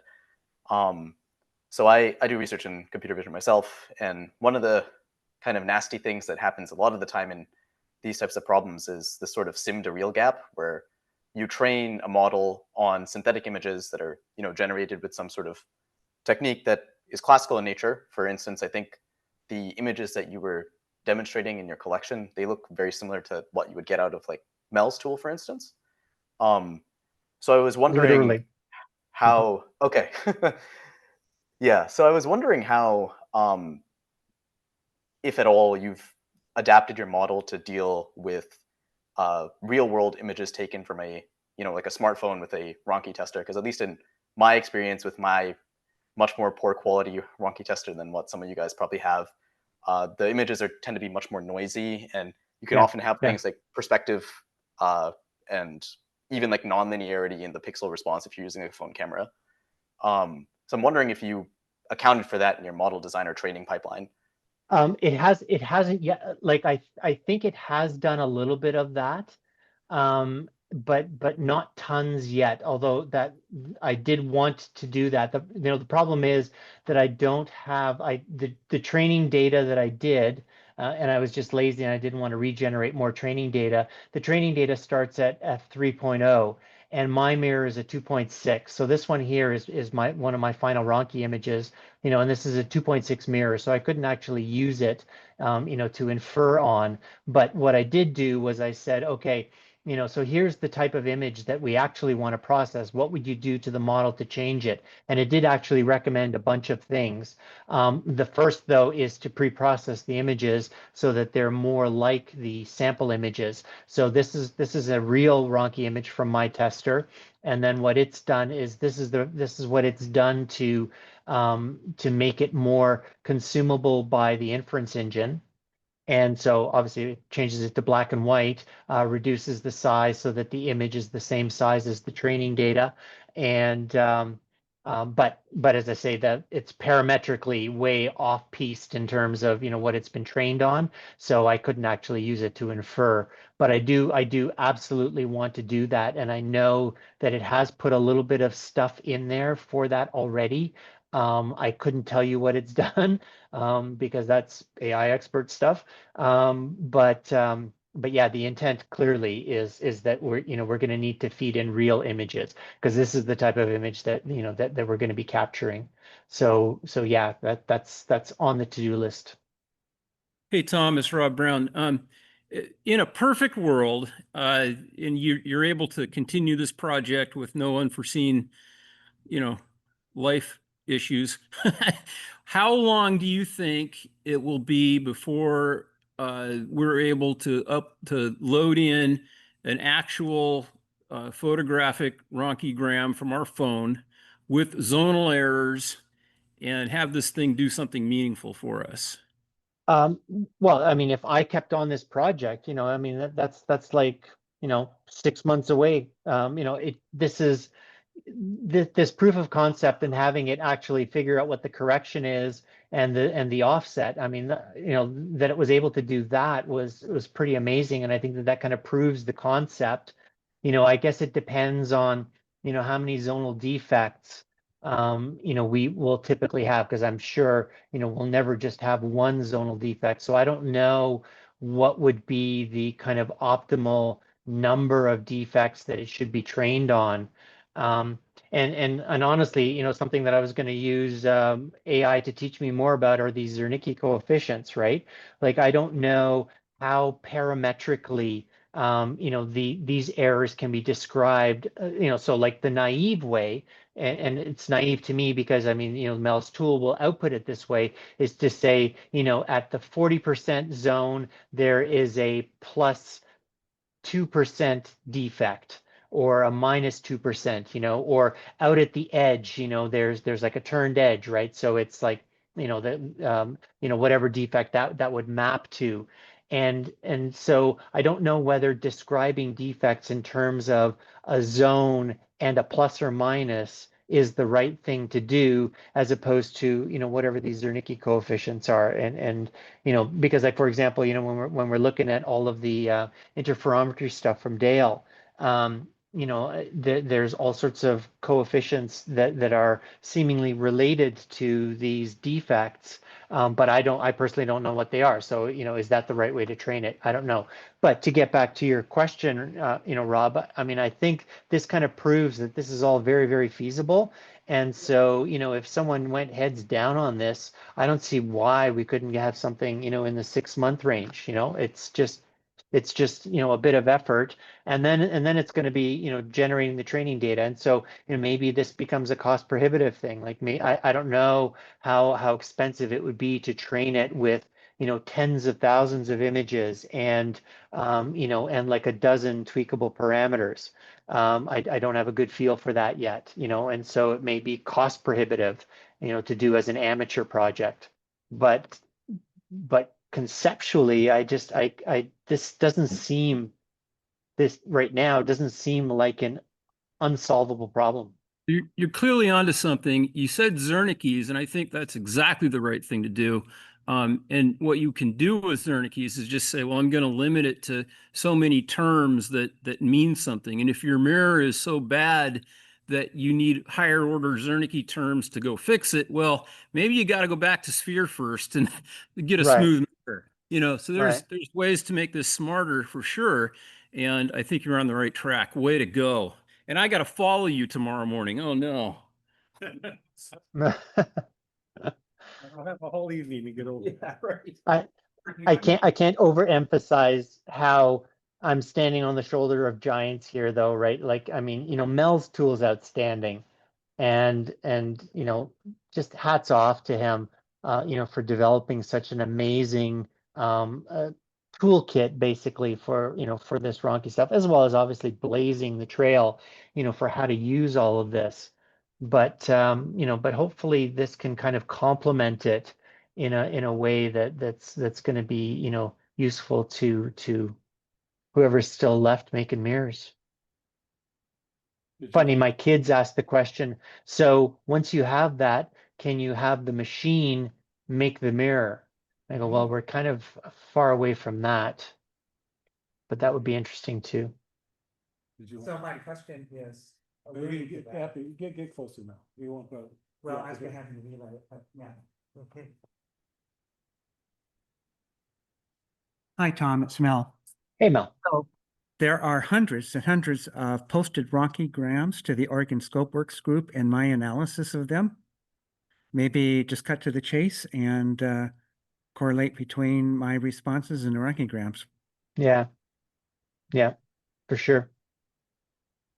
Yeah, I just need to generate more training data, I think, to get a wider swath of focal ratios and whatnot. That's why I asked you the other day if you had any of your 16-inch f3s, you know, handy.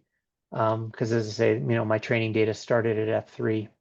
But you could also imagine, you know, training this on different kind of different domains, right? So you can have your fast bleeding edge telescope makers, you know, model, you know, where you're f2.5 up to f3.5, and then you've got your regular ATMers, you know, with their f6s and f7s. Anyhow, any other questions? Yeah. Dale's got a question for you. Hi, Tom. It's Hey, Dale. Dale, you made it. Yep. Good. I kind of got lost when you said it's costly. What is the cost? Who are you paying, or what has to be paid? Well, yeah, for me right now, since I was doing this all locally, it doesn't cost anything. Where it becomes costly is, so this training uses a lot of CPU power. And so, you know, I was okay with, you know, my laptop being locked up for 2 hours as it was training the model. But that was only on 500 images.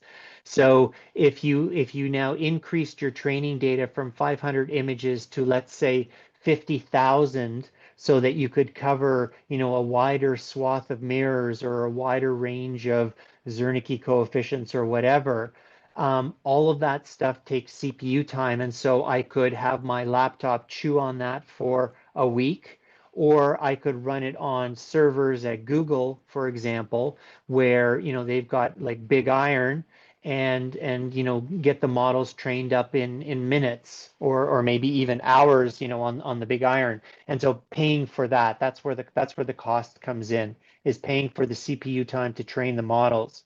Once the model is trained and you've got the weights, you know, that's like a small compressed chunk of stuff, and that could just be run either locally. So you could imagine having, you know, just an app running on your laptop where you've got your image, you feed it the image, boom, you get your answer. Or as I said, I think it would be really, really cool to have it, you know, hosted, you know, alongside of the Ronki calculator, and have it as another tool that could be used to kind of, you know, analyze the image in the context of all the other tools. Okay, thank you. Okay, another question. Hi, Tom, Pierre. I made Hey, it too. Pierre. Hey, awesome. Yeah. Happy Thanksgiving. I just want to comment that it's great that you're doing this, and it gives us a possible tool in the future for further interpretation of all the excellent work that Mel has done. I think another part of the that's the part that you're doing of interpreting our tests when we do our tests, whether it's with the Ronki or with another test. The part where I get in trouble is the next part, which is, okay, what do we do with that information?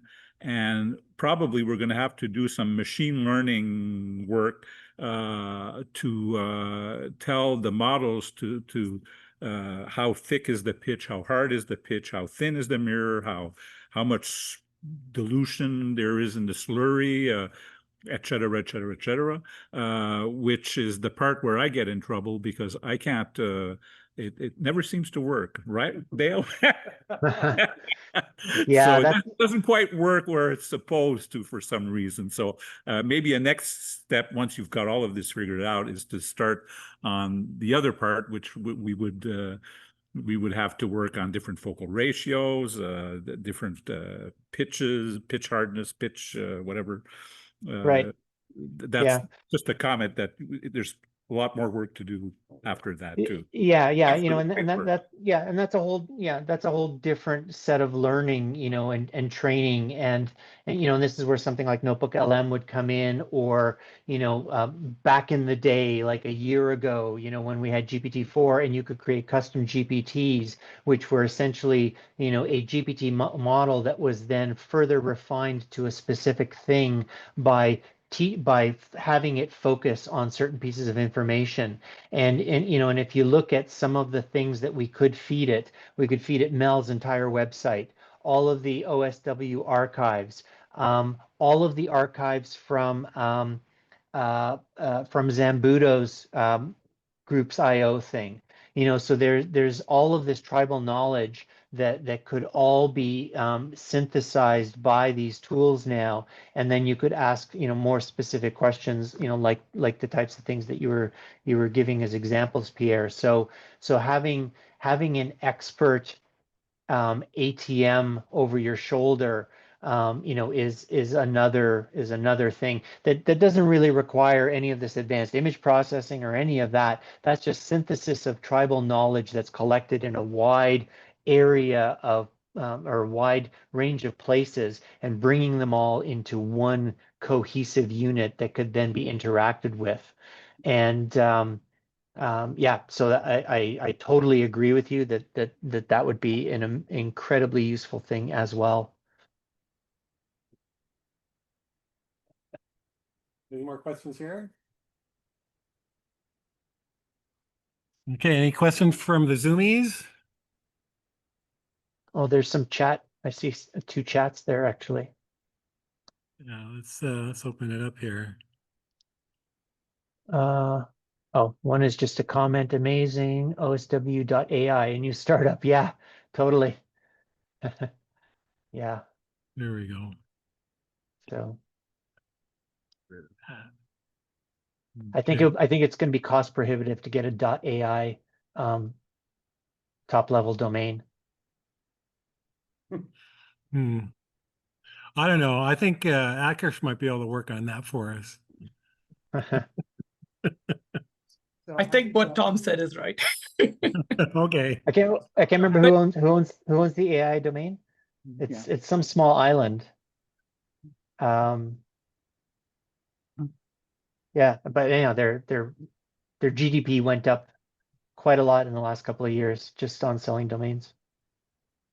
So Tom, one of my interests in trying to figure out what is the minimum set that we need to actually succeed with our mirrors. And that begs the question of what success is, how we measure it, and then how we work on the mirror and measure the mirror. So one of the issues is, well, you know, if all this worked, it might come out that the answer is 42, or that there's 3 ways to always do something in mirror making, if not 6 ways. But that tells me that we are still mixing in complexity, and we don't understand what matters and what doesn't matter just yet. Yeah. Yeah, no, I agree with you.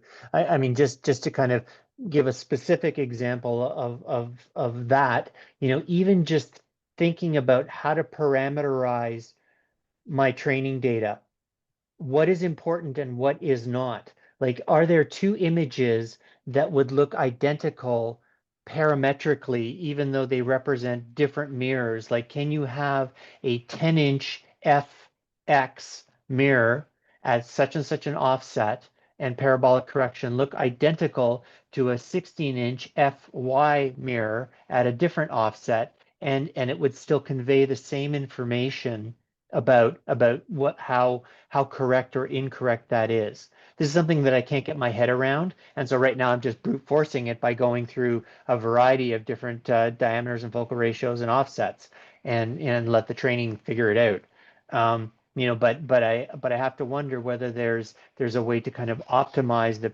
parameterization of these Ronchi images as well as the Zernike coefficients, I guess. And, you know, that would be that's a way, I guess, of parameterizing the defects. you know, that in sort of a mirror independent way, I assume. So, you know, is there something similar just for the, you know, for the perfect mirror, or for, you know, for these mirrors at different degrees of correction?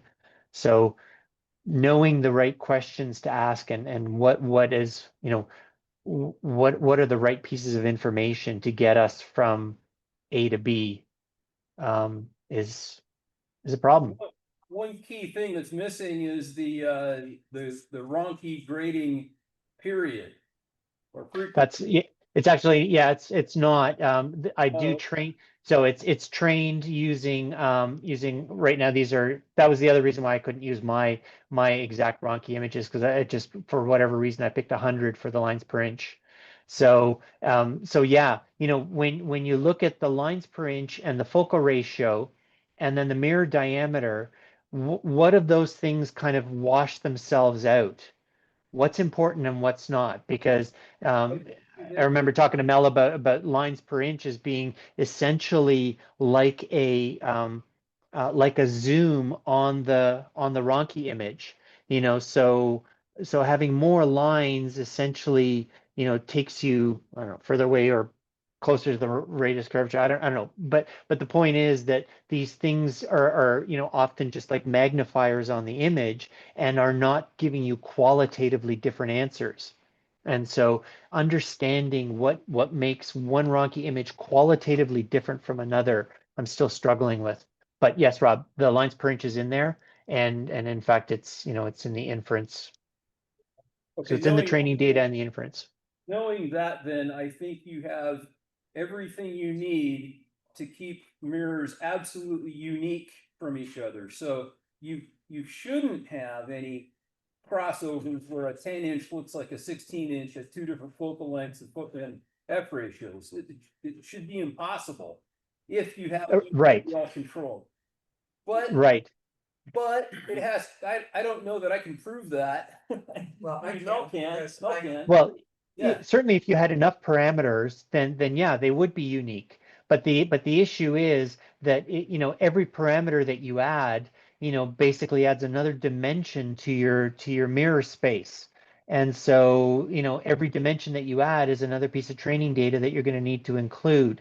So while you can certainly get uniqueness by having focal ratio and mirror diameter and lines per inch and, you know, whatever else, you know, you're going to have to train it with that data, and you're motivated to train it with as few knobs as possible. You know, so if you can determine what are the exact parameters that make a particular Ronchi image unique from another, you know, that's the sweet spot. So I'm just going to add that mathematically, Ronchi math says that there are only two parameters, just two, only two: the number of lines across the mirror's diameter and the focal ratio. And it's a really simple proof of that. If you think about the geometric progression of light rays, starting from the mirror and coming back through the grating to hit the sensor. So just those two parameters. Wow. Now, the question is, and you can't distinguish a 10-inch f5 from I don't know, 6-inch f4, for example, but it's pretty subtle. Like on Tom's training data, you saw where it said it was 10% corrected, or 10.5, but the actual number was 10. So the differences are in that ballpark, in that realm. But the question is, just because the Ronchi math says that, is that an appropriate way to train the model? See, so Because you're saying, going to have a known focal, you're gonna, your inputs are going to be, I have a known focal ratio, right? I know what my radius of curvature is. Well, no, I guess probably focal ratio would probably be the best thing to pass in. So at any given test time, when you're trying to run your inference, you know what your current focal ratio is. You obviously know what your grading size is. So, you know, so parametrically, those make sense as inputs. But for training, you know, does that necessarily make sense for training? You know, what we your care comment about. about sorry, go ahead. Oh, I was just jumping in there, Tom. I was going to say, what I care about is what to do with the pitch lag. Yeah. Just forgetting about the pitch lap and all its variations and the fact that Dale Eason goes, hey, this is nice. I'm going to go for a while. And oops, I dug out a hole in the center. So that happens all the time. And all I can say is that the more mirrors you make, the more it's going to happen. But that aside, what I really care about is what am I going to do? What should I do? And again, that has multiple parameters. I can do something to the mirror and it's whatever, but it's really risky. There's a very good chance that that maneuver for 4 minutes will ruin it. Or do I do something that takes 12 minutes, but has higher probability of success? So what I really want to know is what I should do next to the mirror. Well, now that is a judgment issue, and perhaps the language models can help with that, because by varying the grading offset, you can match up. Well, I think the edge looks pretty good. So what would I have to do to the center to make it look good if I have Right. the offset at the edge? Or, you know what, my center is great, but the edge looks a little flat. You know what, I'm going to work on the edge a little bit, as opposed to the more strenuous effort of, well, if we take the edge and we say that that's good, oh, that center is really, really, really off now. So that's what I'm really interested in, trying to Yeah. to be more successful at this, other than simply Yeah. saying, you're going to make a mirror, you're going to have to make it at least 2, 3, 4, 5, 6 times. And finally, maybe one of those times it'll be right. And then don't touch it again. Anyhow, thanks, Tom. Yeah, and you can add some of that into the inference part of it, right? So you can have, and at one point, the AI and I were discussing this about having it kind of try different offsets and kind of match on those. But that was when we were trying to solve a different problem, and so we haven't gotten back to that yet. Notice I'm speaking to the AI as though it's another person, right?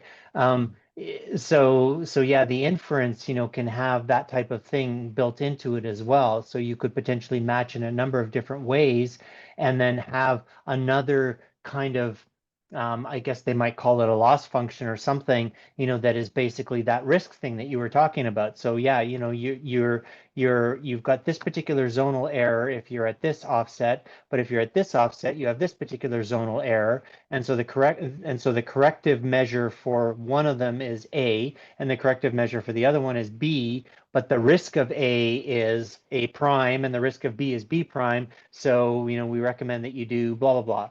That kind of finessing of the answers, is definitely, something that you want to then, I mean, that's almost like post-training, right? Once you've trained the model to recognize the Excuse me, Tom. defects. Yeah. Excuse me. We may be just about to run out of recording time. Oh, yeah. But I'm not sure.